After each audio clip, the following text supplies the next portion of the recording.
నగరంలో వరుస అత్యాచారాలు. సినిమా షూటింగ్ పేరుతో మాయమాటలు. యువతిపై ఇద్దరు యువకుల అత్యాచారం. బీటెక్ స్టూడెంట్ పై తోటి స్టూడెంట్ అత్యాచారం. ఇదైతే అసలు చాలా ఘోరమైన ముచ్చట. ఇది చూడండి, ఏంది సినిమా షూటింగ్ పేరుతో మాయ మాటలు చెప్పిండట. ఈ ఇద్దరు స్టూడెంట్స్ ఎవరైతే ఉన్నారో ఈ యువకులు కూడా, వాళ్ళిద్దరు కూడా సినిమాలలో చిన్న చిన్న పాత్రలు చేస్తుండే అంట. తర్వాత ఒక బీటెక్ స్టూడెంట్ ఎవరైతే ఉన్నారో ఆమెకి ఇట్లా షూటింగ్ లో సినిమాలో ఒక చిన్న పాత్ర ఉన్నది, చేస్తారా అని చెప్పి ఆమెనైతే రూమ్ కి పిలిపించి తన పైన అత్యాచారం చేసిండంట. ఇంకా పిల్లలు ఏడికెళ్ళి వచ్చి ఇక్కడ హైదరాబాద్ కానివ్వండి, లేదా హైదరాబాద్ నుంచి వేరే ఏరియాస్ అంటే పేరెంట్స్ కి అయితే కొంచెం దూరంగా నుండి చదువుకుంటా ఉంటారు. వాళ్ళకు ఎప్పుడైనా కూడా, ఎందుకంటే మేమందరం కూడా అవన్నీ చూసి వచ్చినాం కాబట్టి తెలుస్తుంది మాకు కూడా.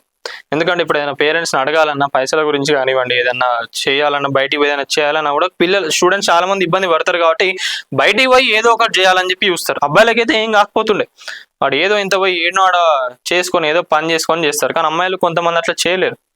కాబట్టి ఇక వీళ్ళకు సినిమా షూటింగ్ లో అట్లైనా ఏమన్నా ఎర్న్ చేసుకోవచ్చు అని చెప్పి అనుకుంటే ఇట్లాంటి వాళ్ళ వల్ల కూడా మోసపోతా ఉన్నారు. సో ఇట్లా ఛాన్స్ ఉంది ఒకటి చేస్తారా అని చెప్తే ఈమె చూద్దాం అసలు ఒక్కసారి. ఇలా నగరంలో దారుణాలు వెలుగు చూస్తున్నాయి.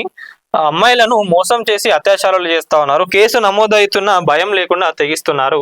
సికింద్రాబాద్ లో ఒక యువతిపై ఇద్దరు యువకులు 2 రోజుల పాటు అత్యాచారం సాగించిందంట. ఇబ్రహీంపట్నంలో ఒక బీటెక్ విద్యార్థినిపై తోటి విద్యార్థి అత్యాచారం చేశాడు. వివరాల్లోకి వెళితే సినిమా షూటింగ్ ఆశ చూపి ఒక యువతిపై ఇద్దరు యువకులు లైంగిక దాడికి పాల్పడటం తీవ్ర కలకలం రేపుతోంది. జూబ్లీహిల్స్ మెట్రో స్టేషన్ సమీపంలో ఉన్న ఇద్దరు యువతులు నివసిస్తున్నారు. సినిమాల్లో చిన్న చిన్న పాత్రలు చేస్తే జీవనం సాగిస్తా ఉన్నారు వాళ్ళు. వారిలో ఒక యువతికి సినిమా షూటింగ్ ఉందంటూ యువకుడు మాయమాటలు చెప్పి నమ్మించిండంట. సినిమా షూటింగ్ ఆనందంలో అనడంతో నమ్మిన యువతి యువకుడితో కలిసి సికింద్రాబాద్ కు వెళ్ళింది. సికింద్రాబాద్ లోని గదికి తీసుకెళ్లిన యువకుడు తన స్నేహితుడితో కలిసి యువతిపై 2 రోజుల పాటు లైంగిక దాడికి పాల్పడినట్ట. మరి ఆ నిందితుడు ఈ నెల 16న ర్యాపిడో బుక్ చేయించి తిరిగి యువతిని ఇంటికి పంపించిందంట. బాధితురాలి శరీరంపై గాయాలు ఉండడంతో స్నేహితురాలు ఆమెను గాంధీ ఆసుపత్రికి తీసుకెళ్లి చికిత్స చేయించిందంట. మరి అక్కడ వైద్యులు ఏం జరిగిందని ప్రశ్నించగా, అప్పుడు నా పైన ఇట్లా వీళ్ళు చేసిండ్రు, లైంగిక దాడికి జరిపిన విషయాన్ని బాధితురాలు చెప్పిందంట. ఈ ఘటనపై బాధితురాలు జూబ్లీహిల్స్ పోలీస్ స్టేషన్ ఫిర్యాదు చేసింది. దాంతో ఇద్దరు గుర్తు తెలియని యువకులపై పోలీసులు కేసు నమోదు చేసి దర్యాప్తు చేపట్టారు. మరి ఈ కేసు ఎక్కడ దాకా వచ్చింది ఏందనేది కూడా చూడాలి. ఎందుకంటే ఎంత భయం లేకుండా వీళ్ళ పైన స్ట్రిక్ట్ యాక్షన్ తీసుకోవాలి. మొన్న ఒక డిఐజీ గారు అనుకుంటా ఏదైతే అమ్మాయిలకు ఎంత సేఫ్టీ లేదు ఏందనేది చూసిండ్రు కదా, అక్కడ రోడ్డు పైన లించోని కూడా 40 మంది పైగా కూడా వచ్చి ఎవరైనా ఏమైందని చెప్పి హెల్ప్ చేస్తారేమో అని అనుకుంటే లేదు, రేట్ ఎంత వస్తావా అని చెప్పి అసభ్యకరంగా మాట్లాడినట్ట.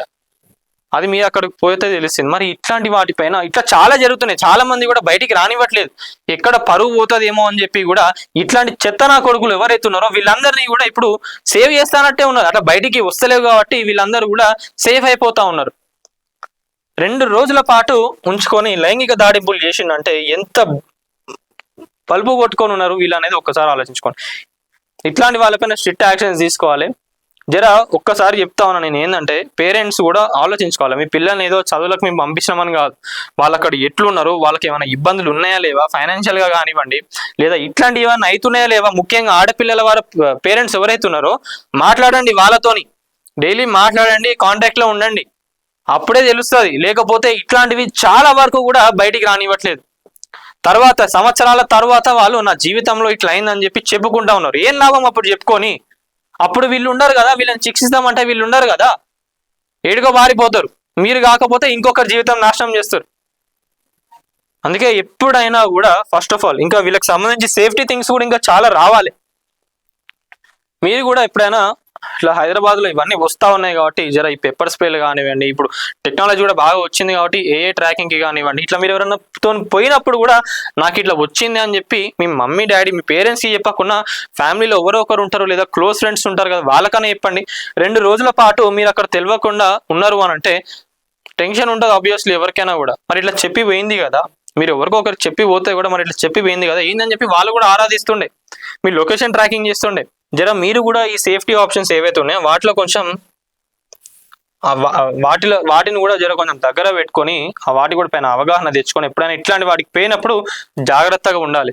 అందుకే ప్రతి ఒక్కరు కూడా వీడియోని మీ ఫ్రెండ్స్ కి కానివ్వండి, ఎవరైతే మీ సిస్టర్స్ కండిషన్స్ ఎవరైతే ఉన్నారో వాళ్ళందరికీ కూడా షేర్ చేయండి, జాగ్రత్తగా ఉండండి అని చెప్పండి.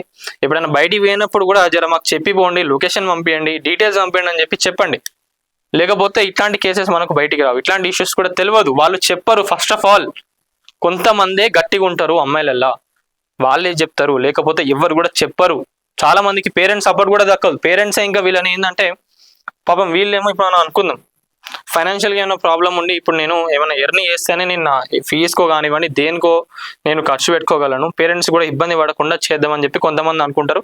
అట్లాంటి వాళ్ళు ఇట్లాంటి ఇష్యూస్లో పడ్డప్పుడు ఏమని చెప్తారు పేరెంట్స్కైనా కూడా, వాళ్ళు కూడా ఎట్లా నమ్ముతారు? పేరెంట్స్ సపోర్ట్ అనేది కూడా దక్కదు ఇక్కడ చాలా మందికి కూడా, ముఖ్యంగా అమ్మాయిలకు అస్సలు దక్కదు పేరెంట్స్ సపోర్ట్ అనేది.